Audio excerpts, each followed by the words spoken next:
Airing on Asheville FM 103.3 LPFM in Asheville, this is The Final Straw Radio, a weekly anarchist and anti-authoritarian broadcasts and podcast emanating out of occupied Chalagi land in southern Appalachia. We bring you voices and perspectives from projects and struggles all around the world, and you can find our archives, transcripts, ways to follow us and support us at thefinalstrawradio.noblogs.org. This week we're sharing a recent conversation that I had with Ben Lorber and Shane Burley, co-authors of the book Safety Through Solidarity, A Radical Guide to Fighting Antisemitism. For the hour we discuss the roots of antisemitism in the West, pushing back on Zionism in the midst of the genocidal war on Palestinians, a rebirth of Bundism, and addressing antisemitism in left spaces. I hope you enjoy this chat. My name's Shane Burley. I'm a journalist out here in Portland, Oregon. I use he, him, his pronouns. My name is Ben Lorber. I use he, him. I'm in Chicago, and I'm a researcher of the far right. Well, thanks both of you so much for being on this chat. We're here to speak about y'all's recent book, Safety Through Solidarity, A Radical Guide to Fighting Antisemitism. I wonder if you wouldn't talk a bit about who the intended audience is and what motivated the writing for this book. Yeah, sure. Well, we got the idea to write this book, I'd say, in 2020. Both Shane and I were writing and researching on the far right, during the Trump administration, and we both saw the central role that anti-Semitism played in mobilizing the right. And at the same time, we also saw the ways that charges of anti-Semitism were being cynically used by the right and the center, by politicians and media figures and Christian Zionists and some Jewish leaders, to suppress the movement for Palestine, right? Very similar in a lot of ways to what's going on today. And we knew that we needed like a new conversation on anti-Semitism, a conversation from the left rooted in liberatory principles, right? And so we started to work on this. It took us a few years, and then it's, just happened to come out in post-October 7th, at a time when these conversations have taken on a new level of intensity, and the need to really change the narrative on anti-Semitism and situate it, within radical politics, is bigger than ever. Yeah, I think we also picked up on a wave that had already started because these conversations had been happening for a while. They've been happening on the Jewish left for a long time. Anti-fascists have talked about this really extensively, about the role that anti-Semitism plays in white nationalism and conspiracy theories, even when it shows up on the left. And so that's actually been, I think, a part of it. And so we wanted to pick up on these different strands, kind of bring them together, and then bring it back to a conversation about how can we take this on as like a really intentional work. How would you bring this in? Like, how would you train folks on this? How you would talk about it? How would you organize around it? How would you differentiate it? Because a lot of times in radical spaces, it's not so much that we actually talk about it or have much kind of depth and understanding, as we want to bring that conversation back into these radical spaces and back into how we can mobilize on it. Yeah. And just to add real quick to your question about audience, we talked a lot about it, and obviously one main audience is the left, right? Folks who are fighting for Palestine, folks who are fighting for economic justice, workers' rights, across all the issues. But we also hope to really speak to broad segments of progressive folks in the U.S. who know that it's not inherently anti-Semitic to criticize Israel, who don't trust what the ADL is saying or what politicians are saying about this, and who are looking for a new analysis. So we hope to kind of have a broad audience on this too. And Ben, you had already mentioned October 7th and the massacres that occurred, like in terms of the development and framing of the book. But it was interesting, like for how recently it was published, to see that come up in the pages specifically as a sort of moment that really allows for one to see a lot of these patterns rise up and sort of like be able to describe them and differentiate them and such. But I was wondering if you could talk a bit about the timing of the release, since you've been working on it for a while, and how October 7th, Aqsa flood, and then also the genocidal escalation in Gaza and since affected the content of the book and how it was received. Did you get much pushback of the this is not the time to talk about anti-Semitism, and was there space to address that discussion? Yeah, I don't think we did really get that pushback. And I think Ben and I had talked about we had talked about this and about what really changed after October 7th. So I think we turned in the book on somewhere around October 2nd. And so, after October 7th was like, can we please have the book back? Things have changed a little bit. And in talking about it, it didn't ultimately change how we felt about things, because the reality is that we don't think anti-Zionism or criticism of Israel, Palestinian solidarity are anti-Semitic in any intrinsic way. So it doesn't actually fundamentally change that. I think we talked about ways that people reacted to it. There was instances of anti-Semitism even early on in reaction to October 7th. And, we talk a bit about that. I think, though, in general, people have been really, really warm to the book and really positive in that they actually do want to talk about this, because this ended up being one of the largest conversations that was happening in U.S. politics, sometimes even bigger than the war itself and the genocide in Gaza, was this debate over what counts as anti-Semitism. So people actually were sort of like in a position where they're being forced to talk about it, and now they want tools to be able to talk about it with.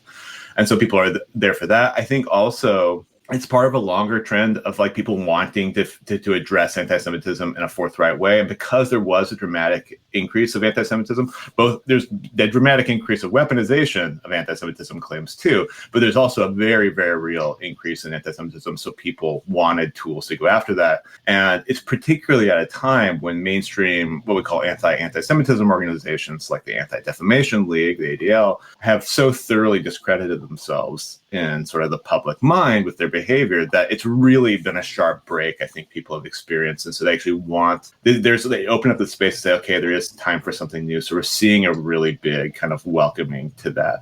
And, there's some folks I think like disagree with specifics and things like that, but generally people have shown up for this discussion, including Palestine solidarity groups have really showed up for the conversation. So I think people are really ready for something like this. Yeah. And, we did wrestle with that question of, is now the time?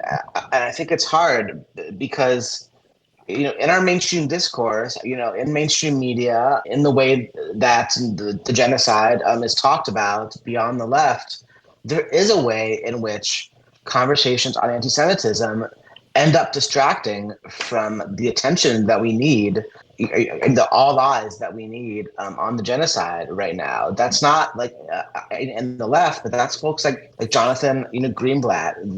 That's the mainstream media. That's politicians. That's folks on the right. They do use claims of anti-Semitism, appeals to Jewish trauma to really recenter the conversation away from the need to stop the genocide.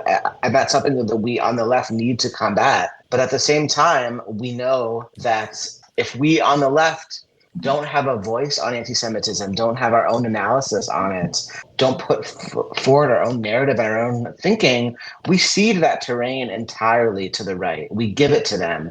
We let them, take anti-Semitism conversations and roll with it and use it to suppress our movements. So I think we did try to strike that balance, but ultimately we think there's not a scarcity, especially now 1 year since the genocide. There is room to talk about anti-Semitism as leftists, to develop our own analysis. And ultimately, we think that benefits the movement for Palestinian liberation, because we need to know how to talk about this. Otherwise, the right will take it from us. So one thing that I really, really like about the book, and it's like explicit in the title and the thrust, is that it posits that while anti-Semitism is something that's old and central to Christian white supremacy, it needs to be challenged alongside of anti-blackness, misogyny, homophobia, ableism, Islamophobia, all these other related, intertwined forms of oppression.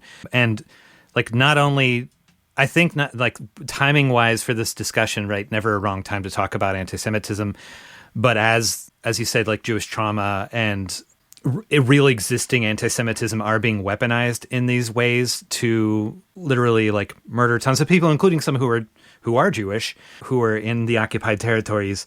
Like this seems like a beautiful approach of saying that it's like this discussion is not just about us, but it includes us and it intertwines with all these other things, all these other like terrible systems of oppression. Can you talk a bit about the lessons in the book that point to the strength of this safety through solidarity approach? Yeah, totally. I mean, yeah, so often the conversation about anti-Semitism is siloed from every other form of oppression. Those of us who grew up in Jewish communities often hear, anti-Semitism is eternal. It's the world this hatred. It's the unique and incomparable thing, right? If you tune into the mainstream media or the way the ADL talks about it or the way most politicians talk about it, they don't talk about it as deeply connected to the other systems of repression that plague our world.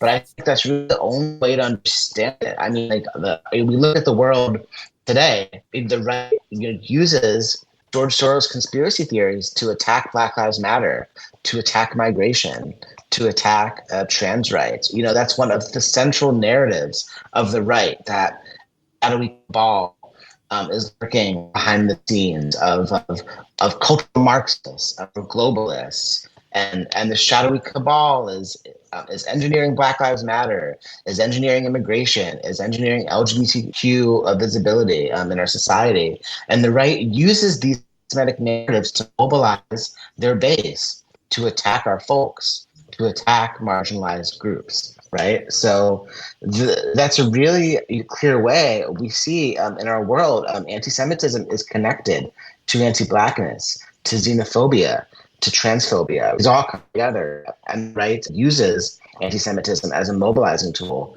Also, if you look back in history, if you look back 120, 130 years in Europe, where modern race science and modern anti-Blackness was developed, where anti-immigrant politics was developed, anti-Semitism was all in the mix, as well. If you look back in late 1800s, with the rise of European colonialism, and earlier than that, all these systems of repression are connected. You can go all the way back to the Inquisition in the 1400s and look at the origins of racism and the origins of Islamophobia and anti-Semitism. And we start to tease apart these histories in the book. It's too much to get into unless you really want to be here for a few hours, but really, we need a new narrative and a new kind of analysis that looks at the deep histories of how anti-Semitism is deeply intertwined, not only with these forms of oppression, but with racial capitalism itself. That's another key that we get into in the book, is that fighting capitalism and building a just economic future is key to ending anti-Semitism. And we can talk more about what that all looks like, but really building this analysis is key to fighting anti-Semitism and to ending it. It's building these horizontal alliances, right, between Jews and other oppressed groups to really win our liberation together. And in the book, we get into some examples of what that looks like. Well, I think that to pick up on what Ben's saying too, we talk a lot in the book about very specifically how anti-Semitism might be related to other forms of oppression. So we talk, for example, about a number of anti-Black racist attacks, particularly one that happened in Buffalo at Tops Market, where a shooter went there and opened fire on a largely Black constituency. But then when you look back at their manifesto, a large portion of that was spent talking about Jews as a centerpiece of what he saw as the race problem, right? So the theory being that Jews, Ashkenazim usually in particular, are using non-white populations to attack Gentile whites, either through immigration or for socially liberal policies, something like that. And so that reality actually puts us in a certain shared experience, or at least some kind of comradeship of saying we actually are being threatened by the same people through their same ideology. So it makes it sense to understand those things as interlocking. And I don't think we're going to actually have any real functional strategy for taking this stuff on if we're doing it alone and not seeing those intersections. The same is really true of this all out assault on trans folks right now. And when you look at a lot of the ideology that underskirts the attacks, particularly on youth gender medicine, but also kind of family friendly queer events, drag queen story hour, things like that, is a deep conspiracy theory that builds itself around in some cases, very explicit anti-Semitism. They blame it on globalists. They blame it on George Soros or other people with Jewish last names as engaged in this kind of anti-Western attack or attack on the foundations of the gender binary. These, again, have a very, very long history in anti-Semitic conspiracy theories. And when you look at different kind of ways these things manifest, either from both sort of state actors actors and from the insurgent right, you end up seeing that they dovetail together. And so that just to acknowledge that is to put us in concert with others and say our fates really are bound up in one another. And I think it's also to communicate with folks about what investment they have in our fights and vice versa. And say, like, if we're talking about for example, confronting the anti-immigrant assaults that are happening, basically the militarization of the border, we really need to talk about much of the conspiracy theories and even anti-Semitism that underskirts some of that. That way we have this kind of collaboration. And attacking anti-Semitic conspiracy theories in that way is a piece of winning battles in those other fights, because it's part of what holds the right together. So more and more, I think talking about those things as being interlocking is really where we need to be. Yeah, and I guess just to introduce a term that I had only heard recently, but I know it's been around for a while, but from the idea of great replacement that a lot of these mass shooters are copy pasting into their manifestos, right, is the related idea, the other side of that has more activity, about the idea of race suicide. And I think a lot of the right and neo-traditionalist groups and, are talking about this sort of concept that conspiratorializes the fact that there's more, that people are expressing themselves outside of gender binaries, and also that heterosexuality is being somewhat denormalized, while non-heterosexuality is being discussed, being allowable. People are further coming out of the closet. There's a normalization of discussion around people's sexuality and gender, not just being these formulas that I just wanted to mention it because I hadn't thought about, I'd heard definitely there's always this the globalist conspiracy to undermine our children's reproductive patterns as when they become adults, to make sure they're not breeding more little white kids or whatever. That race suicide wasn't a term that I'd heard.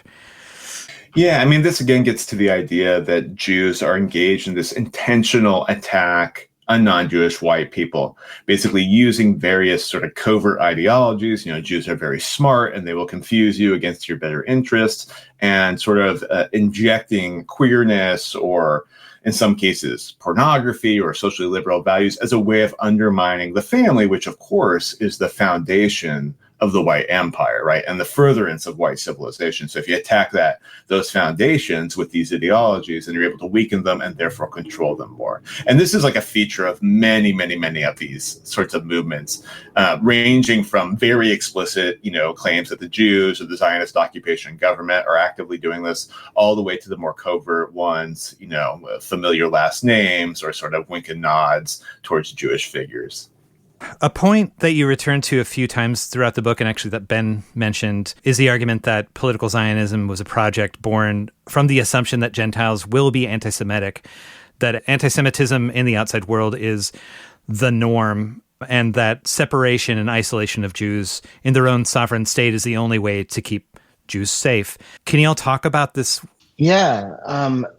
So the 20th century Jewish historian Isabel Baron called this the lachrymose theory of Jewish history, and this is something that growing up I was taught a little bit in my Jewish communities, and I certainly know people who heard it a lot more consistently than I did. Just this kind of basic idea, as you're saying, that they're always out to get us, right? And there's a way that the modern Zionist movement and modern Jewish culture has articulated this, especially since the Holocaust. But there's also a way in which versions of it go deeper back into Jewish theology and self-understanding.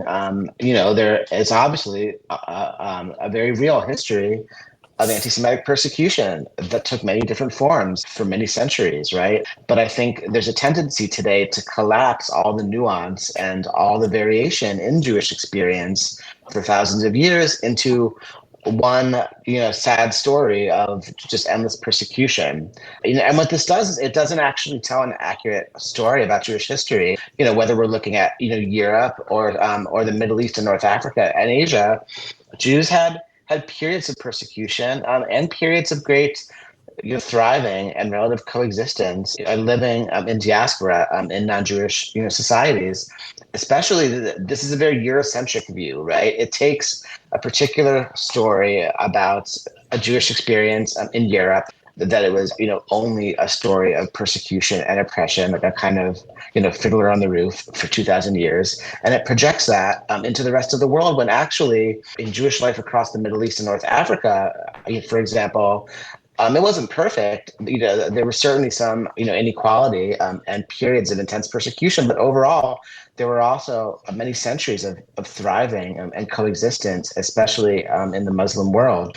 And so this is a Eurocentric narrative that, as you said, it bolsters Zionism today, right? Early Zionist leaders like Theodor Herzl basically took for granted that anti-Semitism was a permanent feature of non-Jewish society, and the only solution was to build up walls, was to cling to nationalism and guns and allying with empire. And Christian leaders in Europe were only too happy, to work with people like Herzl, because they wanted Jews out of Europe. It was this kind of sick alliance, right, in many ways, between Zionist leaders and anti-Semitic Christian Zionists. If you go back and people might know about the Balfour Declaration in 1917, which was Lord Balfour, who was high up in the British government, signed a proclamation that promised British support for a Jewish state in Palestine.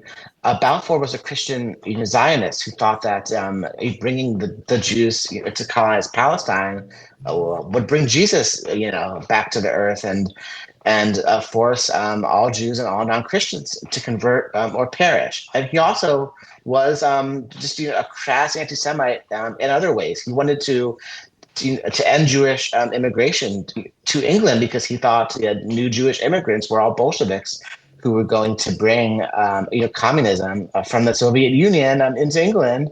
So he wanted them to go to Palestine instead and become good Jewish nationalists. So this we see how destructive this ideology has been, and why it's so important to tell a different story about anti-Semitism. Yeah, and I think it's important to also acknowledge the realities, like Ben has talked about where that led to. Zionism was a largely marginal movement, and the events of the early 20th century changed a lot of people's minds about it, as did the first couple of decades of Israel's life. And so I think one of the lessons that were learned about this, that were learned a lot publicly, and Jewish communities aren't the only place that, is that a lot of leftist ideas about what liberation looks like are purely fantasy and unattainable.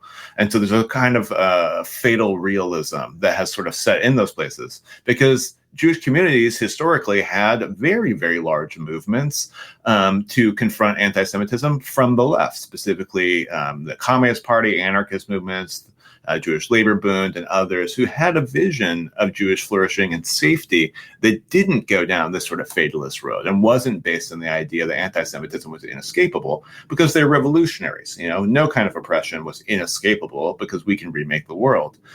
And so one thing that has happened and that continued is that once that was established as the center sort of narrative of how anti-Semitism works, we end up with a theory on anti-Semitism that sees the answer only in this sort of like ethnocratic state building project, and anything that attacks that must then be an attack on Jewish safety. And so we further redefine what anti-Semitism means, and we hear this term that's commonly used now called the new anti-Semitism, meaning anti-Semitism allegedly directed through anti-Zionism. That ends up completely reshaping how we understand the idea of Jewish flourishing, the idea of what anti-Jewish prejudice looks like, and ultimately what we can do about it. So we end up with a situation today where very, very large organizations that are dealing with this center Israel in ways that would never have made sense historically to people experiencing anti-Semitism, and largely are different from an ideologically coherent look at what the term anti-Semitism means. So when we did this project, we wanted to walk specifically away from what's called that internalist narrative, as Ben talked about, and into one that actually takes lessons both from the Jewish left, but also from our larger experiences and radical movements. What does it look like to try and do something that people around you believe is impossible? What does it mean to go at the centers of the structures of power? What does it mean to do it with other people? I think those are the kinds of questions we wanted to ask when thinking about this, and refuse to let that kind of fatalist narrative or these stopgap measures or these police state measures answer the question for the end, which is exactly what has happened when we defer it to the right or defer it to mainstream organizations. Yeah, one of these alternative visions that developed among European Jewry around the turn of the 20th century was that of Bundism, or the labor Bund. It's a leftist tendency that promotes building safety and solidarity in the diaspora, and one which is currently being revived. I wonder if you all could talk a little bit about this difference between the Bundist approach and the Zionist approach, not that those are the only two, obviously, and your assessment of if and how this revival is working, maybe some groups or publishing projects or general projects that are forming out of it, just sort of like give the audience a little of your awareness of it. Yeah. So, I mean, Bundism emerged as a trend in the larger socialist movement, essentially around Jews who wanted to remain sort of as a Jewish people in the socialist project. You know, a lot of the larger organizations, the Communist Party, saw sort of nationalities as these antiquated things, or particularly ethnic consciousness. I mean, this had like a mixed sort of reality as like the idea of what a proper nation would be kind of evolved in the socialist context, but oftentimes Jews were relegated out of that narrative as a coherent nation. And the Jewish Labor Bund focused really on building up this Jewish identity in the socialist context, but really focusing also on active Jewish life. You know, so for example, building Yiddish schools. You know, people should kind of keep in mind that like Yiddish at the time, the late 19th, early 20th centuries, was really at a time when it's becoming this kind of like public literary language. And so it was part of reclaiming this kind of public Jewish identity, secular identity, and one that's, you know, in a relative way was sort of like new in this public space. And so there was a big focus on that. There's a focus on looking at the reality of the Jewish working class and what their experiences were, and working in concert with other folks, but also not neglecting, you know, that Jewish identity mattered and that they were going to have a continuity with it. This is in a lot of ways very different, obviously, than the Zionist project, which even the Zionist left and socialist Zionists, Left Paul Zion and others saw Jewish nationalism as really requiring some form of separation and to build a Jewish nation in this other place. But the Bund had an idea of Doikheit, which is here-ness. We are a nation, or we are a people wherever we are, right? Like this is our home, and we'll continue to fight and live and prosper as Jewish people alongside our neighbors, both Jewish and non-Jewish. And so there's a number of elements here that I think were sort of, I don't know if lost is the right word, but they declined as Zionism obviously became an overwhelming force and the state of Israel was formed, and the Bund declined as an organization. But a lot of these ideas continued through generations of the Jewish left.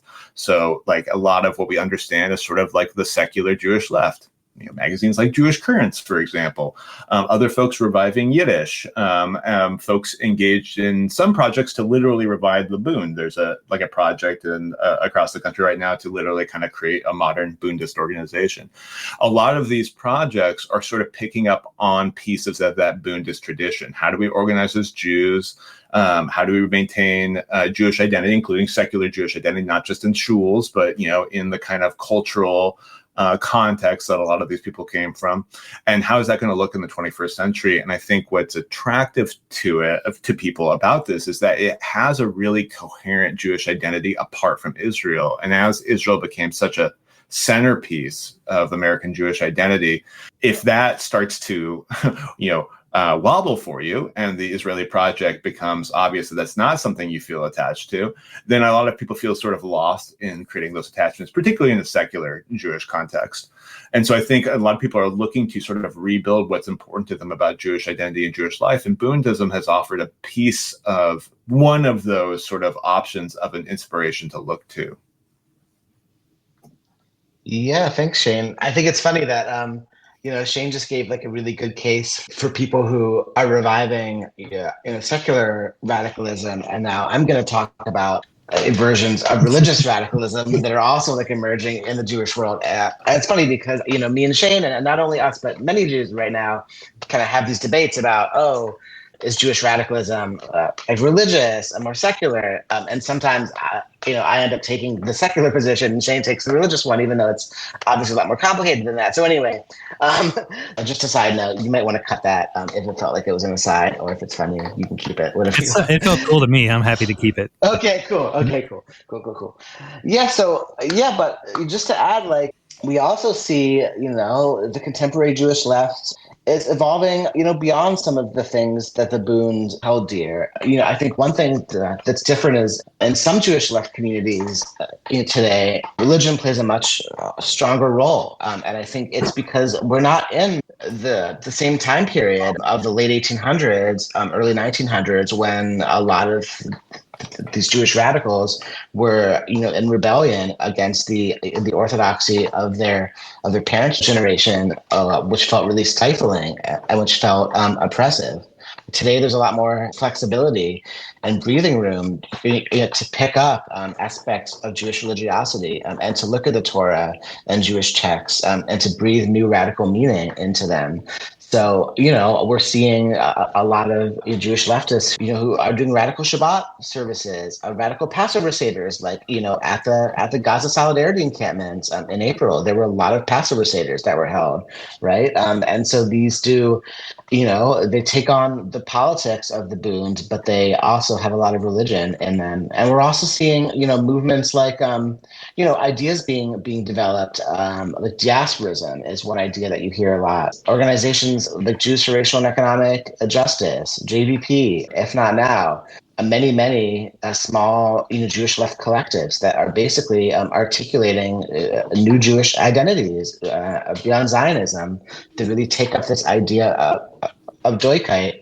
Shane was explaining and saying, we are going to build a Jewish life, here, rooted in where we live, in solidarity with our neighbors, and we're going to fight for liberation, and not through building up a Jewish nation state thousands of miles away, but through fighting for a just world here where we live. So that's something that's really, I think it's part of the legacy of the Bund, and not only the Bund, right?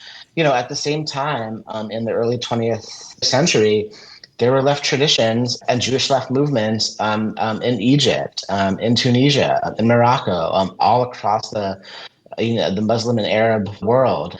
Not to mention, in the USA, that were also, along similar lines. So it's really there was a rupture of Jewish left in the 20th century, but there was also like a continuity, and these ideas have always been there, and they're just taking new form today.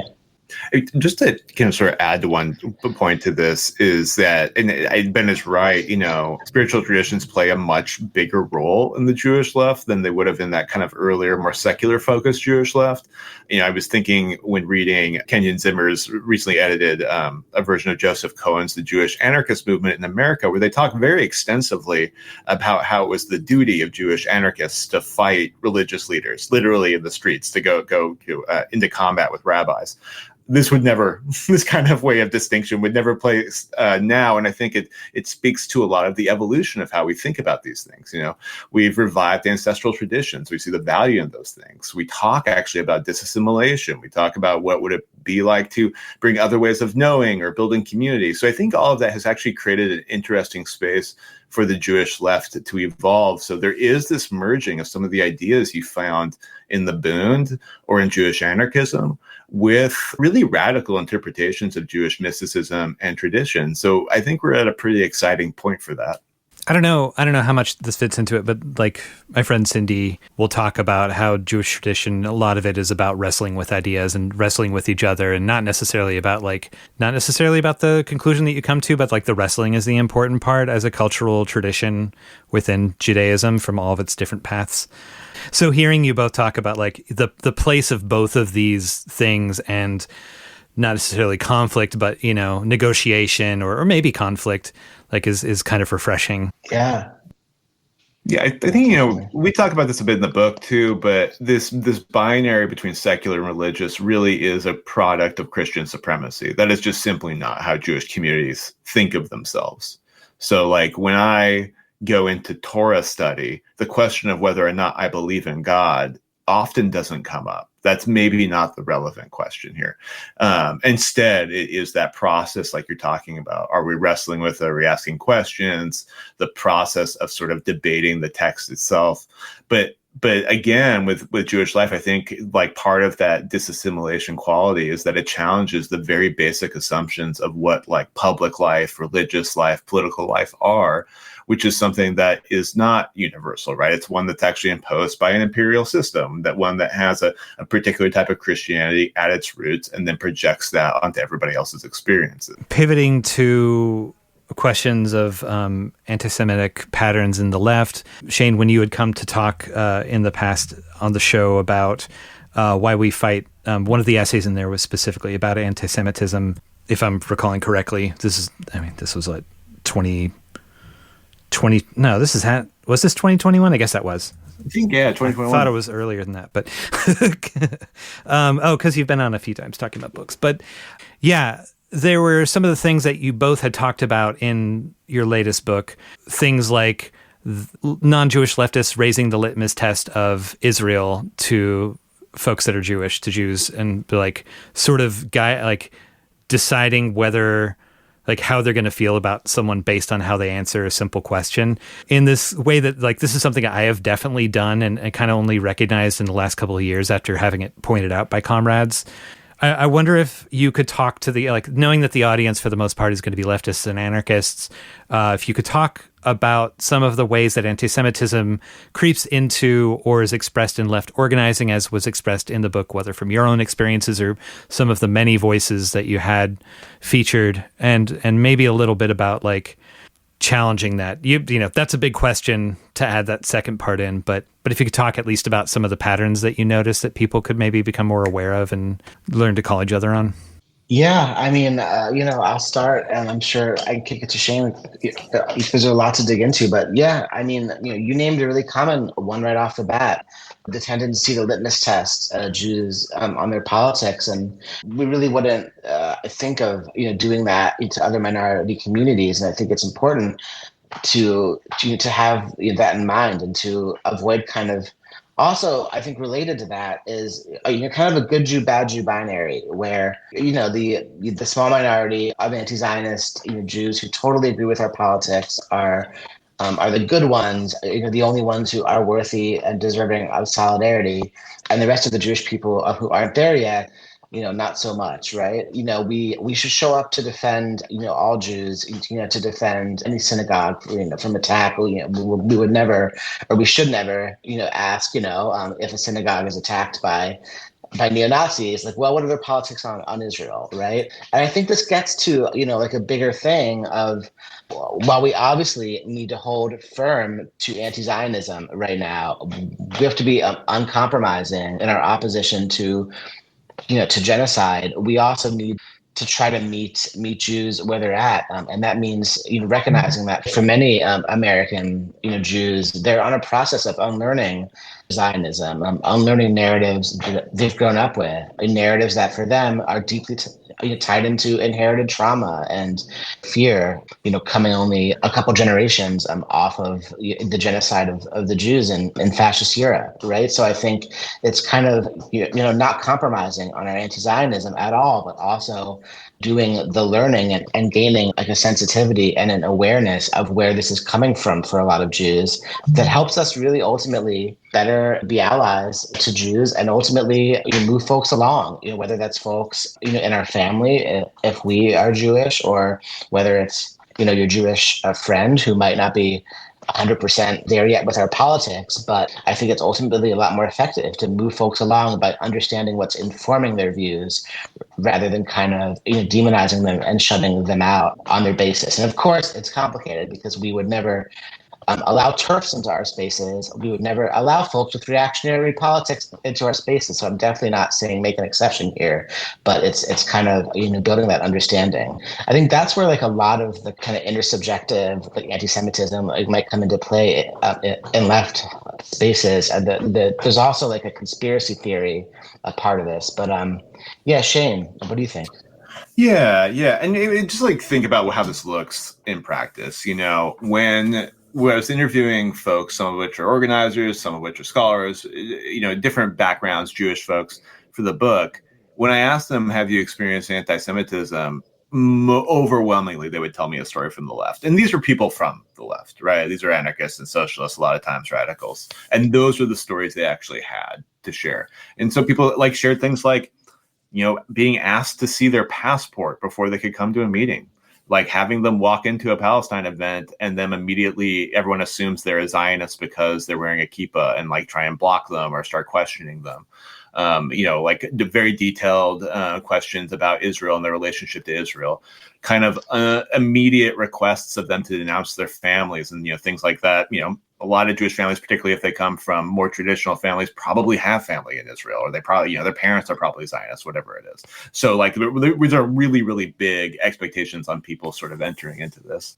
And then lots of conspiracy theories about it, lots of sort of weird standards about, people attending synagogues or what kind of relationships they have. So I think that kind of version of it is in a way more ubiquitous than some of the other more egregious versions, like the conspiracy theories Ben mentioned, which do play a role in some Palestine spaces, though they're much more marginal than I think people often suggest.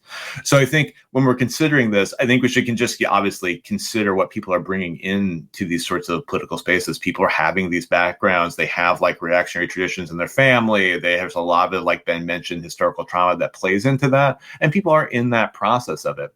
But, I think that doesn't really change. It certainly doesn't change my politics. I don't think it changes our politics on these things. I don't think how we approach people changes the underlying kind of political ideas here. For coming in with anti-Zionist ideas, those ideas remain. I think it's about how we talk to people who are moving through this process. And it's worthwhile to remember that when we come in with an anti-Zionist analysis, that's a radical analysis. We should actually expect, and this is factually true, most people aren't on board yet with that, right? So we're actually walking in and approaching it that way. I think being cognizant of that allows us to do that process of meeting people where they're at. I still think there's boundaries, I think if you're doing Palestine solidarity organizing, having a bunch of people who are liberal Zionists is not a great idea. And holding some pretty firm standards, I think is actually a good thing.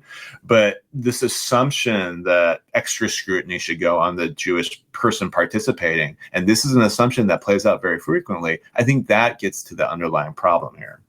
Yeah, and then just to kind of add on, the other big way that anti-Semitism can show up, which we both touched on, just to expand it a little more, is in conspiracy theories. And in the book, we talk about how conspiracy theories are really at the root of anti-Semitism, and this could show up around outflated ideas of global Zionist power. It can show up in the way we talk about Wall Street and the 1%. It can show up in the way we talk about landlords. Basically, in any movement, there's a tendency sometimes for some folks to bring in conspiracy theories as a way to talk about power, as a way to kind of conceptualize how power operates. And this is how anti-Semitism has come in, and it's really dangerous, not only because it puts Jews in danger, but also it leads to bad politics on the left, right?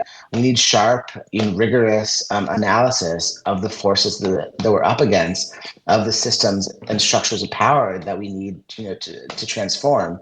And if we think that our main enemy is, a shadowy cabal up there, then we're not going to win because we're boxing with shadows instead of really doing the real work of understanding and untangling oppression. So I think, learning about conspiracy theories and where they show up, and understanding this is a way that right-wing ideas get kind of smuggled into left-wing spaces, and sometimes even this is a way that right-wing actors could show up in left-wing spaces. That's another part, I think, of fighting anti-Semitism on the left, and also just having a strong and sharp left that knows how to win. Yeah, that's a really good point about the kind of critiques that we're bringing, or the easy answers that some people will accept about why the world is the way it is. There's a lot of feeders for conspiracy theories just into the general public, but also when people are asking radical questions about what's at the root of this problem. There's so much anti-Semitic base to a lot of the stories that we're asked to accept. And you saw lots of examples, and luckily, like there's tons of examples since October 7th of 2023 where actively far-right actors, not just people that had reactionary anti-Semitic views, but people that were specifically organizing and trying to target pro-Palestine spaces, were coming in under the guise of pro-Palestinian perspectives when they were just throwing out the same anti-Semitic BS and didn't really give a care about the people in Palestine. Like the National Justice Party had some examples of trying to go in, NJP or Goyim Defense League or like other groups were trying to infiltrate pro-Palestine rallies on the East Coast, and anti-fascists or students or whoever were able to like point them out and root them out collectively.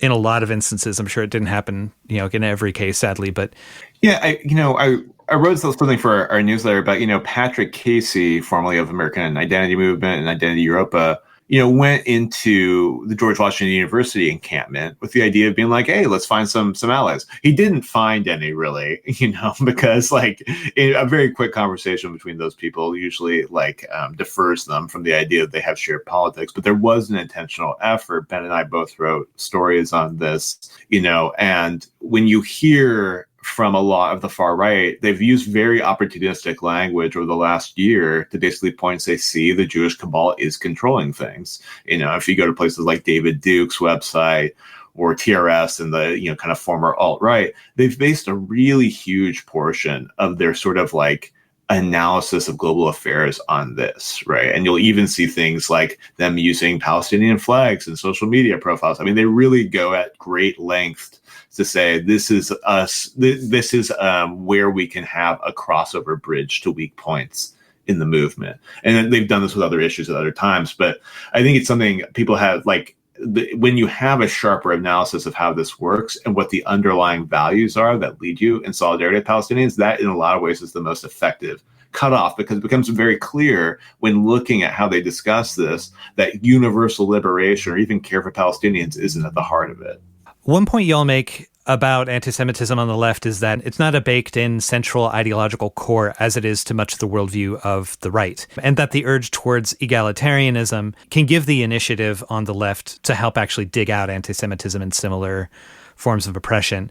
Could you talk about what can help us to avoid anti-Semitism in our movement? Like you said, sharper critiques, like seeing if what you're saying or the way that you're approaching someone would feel okay if you were doing it to another marginalized identity, such as like the litmus test thing. But yeah, I wonder if there are other sort of like steps or lessons or cues that you would want to suggest for calling this out when we see it and organizing past it. Yeah.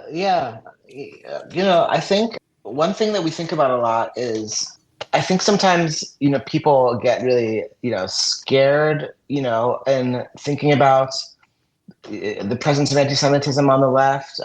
It's almost like a fight or flight response, kicks in. I think it's important to normalize, in a way that, of course, we're going to find anti-Semitism, in left spaces sometimes, because we're going to find anti-Blackness in left spaces. We're going to find, misogyny and homophobia and transphobia and every other bigoted ideology, because these are part of our world. These are things that we all learn simply by virtue of living in the oppressive society that we live in. And the work is to unlearn them. The work is to try to, build awareness and gain consciousness of how these patterns and tropes might show up, and then you do the work of interrupting them and unlearning them. And like you said, the left is the space where we do that. It's where we reach for each other. It's where we do education, where we build our analysis, where we question the views that we have been brought up with, and we learn how to think and act differently. And so I think, that's the same applies to anti-Semitism. I think the number one way to fight it is to learn about it, and to talk about it, and to keep reaching for each other and be willing to have honest and open-hearted conversations when something comes up. Not to run away from each other, not to cancel each other, not to shut down, but to really just be able to call each other in, right? As the saying goes, with a lot of compassion, and to try to keep prioritizing relationships. Relationships across communities, relationships between comrades, is really how we get stronger on this. And then just being willing to learn about it and to always be educating ourselves, just like we do for any other kind of oppression. Yeah, I think just picking up on what Ben just said, I think one of the strongest things any movement can have is to actually spend real time invested in understanding what we're doing and why. When it comes to Palestine organizing, having a really clear idea of the role of Israel in global empire, Western empire, the United States in particular, I think really is like the antidote to conspiratorial thinking. And that's actually true, really, no matter where we're coming from. I think sometimes, like, in an effort to build a mass movement, we oftentimes cut corners on expectations and what we ask of folks and what kind of ideas we're willing to sort of accept in there. And we actually should work to sort of build those things up over time. And so I think that's a good method of kind of long-term inoculation. And then, like Ben said, the willingness to talk about this, I think, is going to be important. I think also the willingness to plan for this in advance, the idea of making anti-Semitism education in movement spaces more available is a good one. Is to be able to bring this back, have this conversation, talk about it more focused. I think that's actually happened a lot in the last 5 or 6 years. I think there's been some movement on that. And it's harder in a time like now where people are in very understandably heightened emotions. So figuring out the way to have this be an everyday part of the discourse about doing education and confronting it and talking about it. One of the ways that anti-Semitism is often treated differently is that when someone sees anti-Semitism, they assume it's the tip of the iceberg because they assume it has a profound amount of ideological sophistication behind it. Sometimes when you hear on the right, for example, it often is a sign that someone's tipped over from the mainstream right into, the far right or fascist movements, white nationalism, that kind of thing.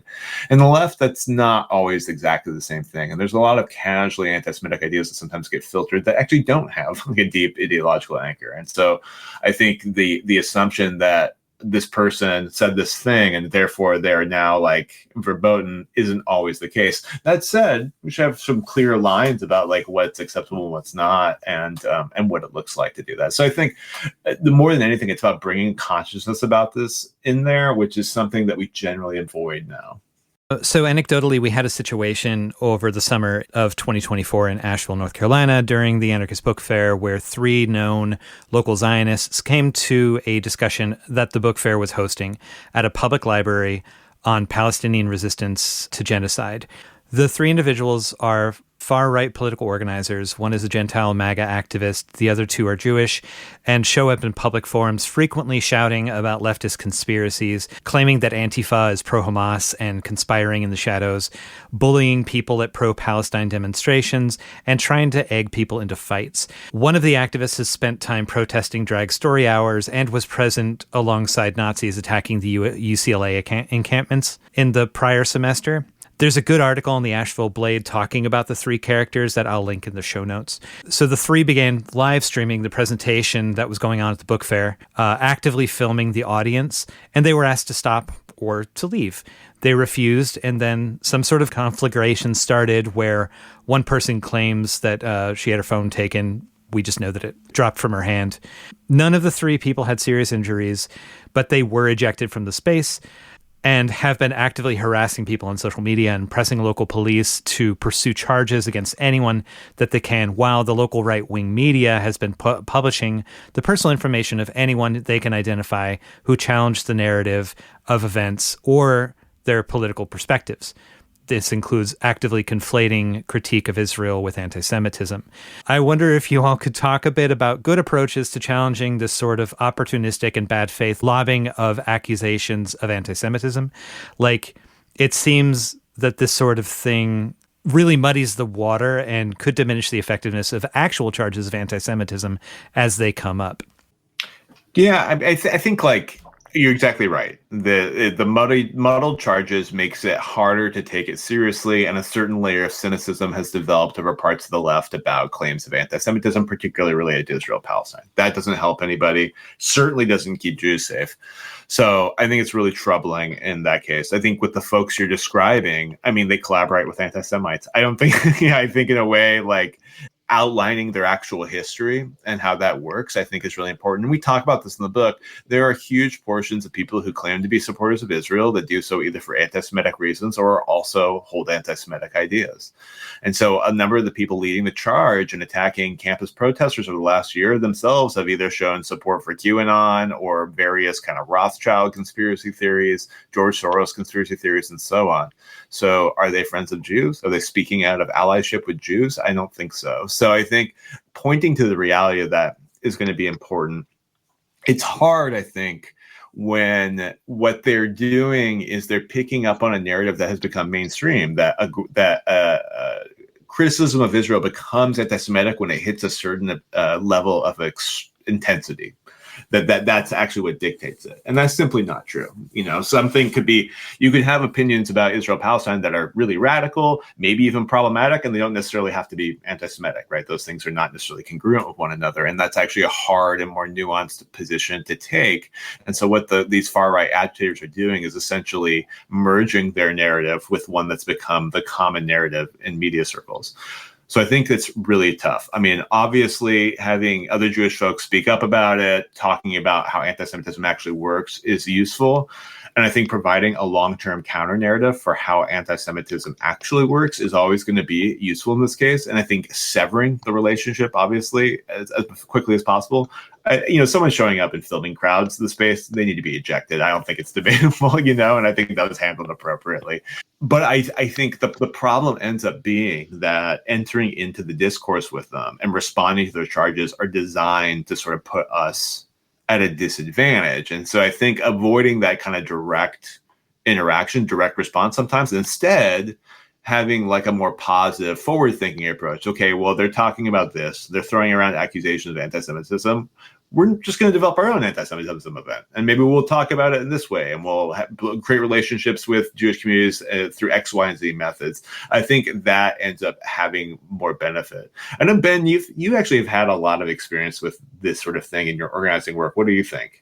Yeah, no, I think you're right on. I think, in this case, these are right-wing trolls, and it's just appropriate to, make sure we have good security and de-escalation at our events, and make sure that organizers know who these people are, and develop, plans to try to de-escalate and to remove them and to keep our spaces, safe. And I also, I agree with what you said about not letting them distract. In this case, I don't even think, if it's just these trolls, kind of shouting into the wind and a few far right outlets and trying to amplify their narrative, I don't think you need to get distracted into a big public conversation on what anti-Semitism actually is necessarily. I think, they're feeling desperate and threatened by our work. And I think it's important to just keep doing what we're doing, and keep drawing attention to the genocide, and to keep fighting for a free Palestine.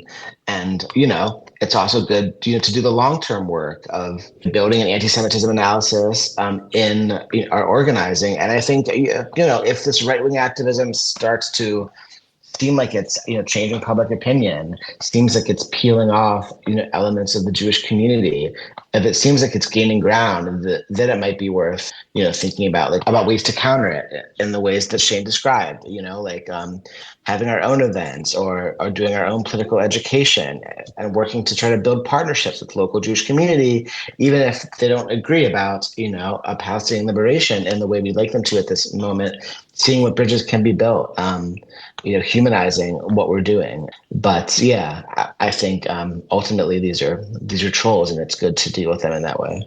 Ben and Shane, thank you so much for having this conversation. I know I kind of was all over the place. It's an amazing book. It's so full of good stories, good arguments, good discussions, lots of history, and I really enjoyed it. Thanks for sharing it, and thanks for taking the time to talk to me about it. Thanks so much for having us on the show. I'm always happy to come on. Yeah, this was a really great conversation. Thanks for having us. Yeah, it's my pleasure.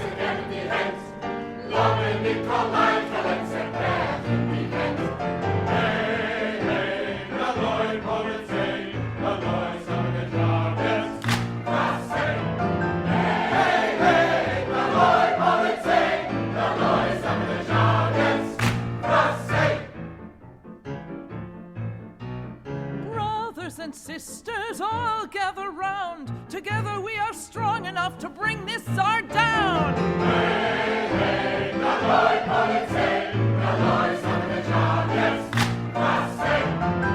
Hey, hey, Daloy, Politsey, Daloy, son of the Jarvis, Fascism. Brüder und Schwestern, lass mich sich nicht irzen, lass mich nicht gleikele, die jahrlich verkürzen. Hey, hey. Daloy, Politsey, Daloy, son of the Jarvis, Fascism. Nicht nur der gefühlt, a Wegele mit Mist, heint ist geworden, a Kapitalist. Hey, hey, Daloy, Politsey, Daloy, son of the Jarvis, Fascism. Hey, hey, Daloy, Politsey, Daloy, son of the Jarvis, Fascism.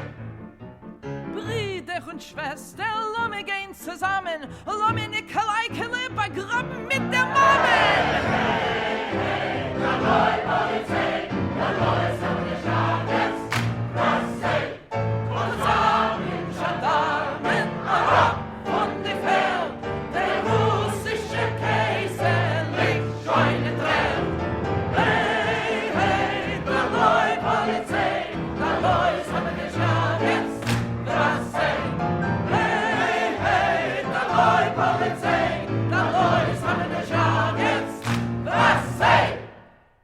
If you want to support The Final Straw Radio, you can subscribe to our podcast via various platforms, follow, rate, and share our materials online, and learn more at tfsr.wtf.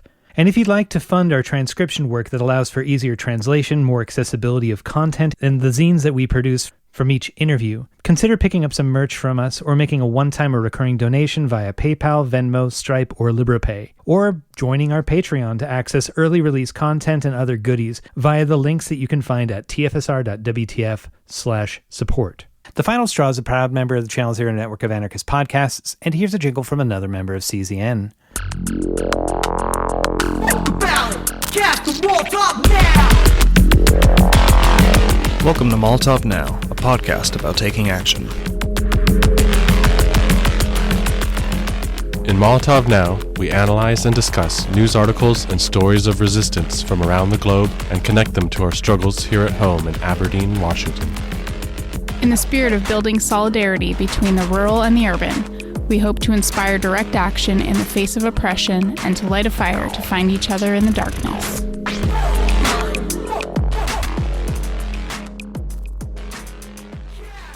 And now some words from anarchist prisoner Sean Swain. Immigration has become a major topic in the 2024 cycle, and it ranks in the top 5 issues that matter to most Americans, whatever their party affiliation. Folks voting for the orange cheese puff with the badger stapled to his scalp rank it in the top 2. Sane people rank it lower. And just to be clear, the issue isn't how to increase immigration, but how to stop it. No one seems to be in favor of throwing the doors wide open and simply inviting in anyone who wants to come. It seems to me that this obsession with controlling immigration is symptomatic of the larger complex of madness that we call civilization. Think about this. Immigration is just the movement of human beings from here to there, from one side of a border to another. And what's a border besides an imaginary line?